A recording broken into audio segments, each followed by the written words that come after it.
Back when I was a successful IT guy looking for a wife, I used to talk about how I wanted a woman to spend my money for me.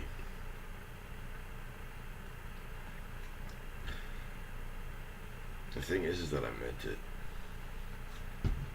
I really meant that. I remember what it was like after I left my second common law wife and before I met my third common law wife.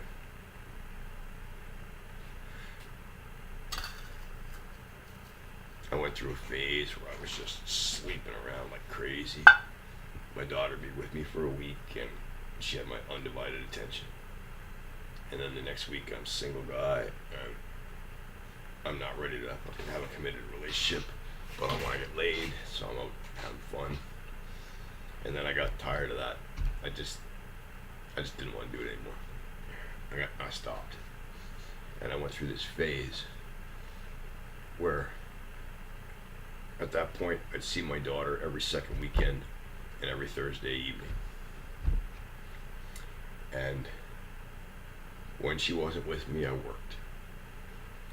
I had a few friends.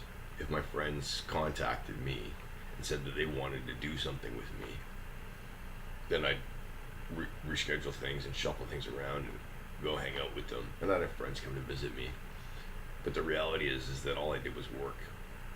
I was in a position where I could do as many hours as I wanted.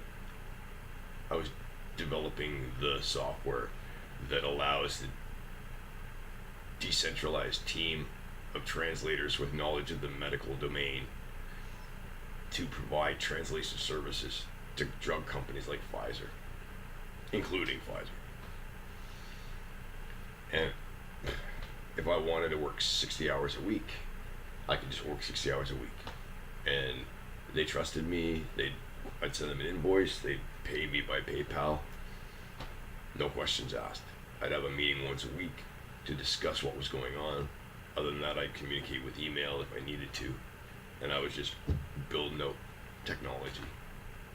I actually met with the CEO and CTO of Pfizer, CEO and CIO of Pfizer in a conference call.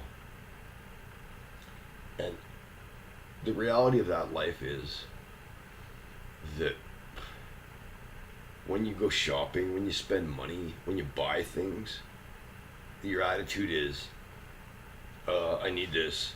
I'm going to run over, I'm going to grab the first thing I see, and I'm going to go back, and I'm going to get back to work. I'd always eat in restaurants because it felt, for one thing, I didn't want to do grocery shopping by myself. I didn't like going into crowds. I was never really the kind of person that was comfortable with crowds. Didn't like it. Busy shopping malls always bothered me. I felt on edge when I was in them. Not like I couldn't go into them and get shit done, but I felt on edge and uncomfortable and wanted to get the shit done and get the fuck out of there. And then when Sharon entered my life, she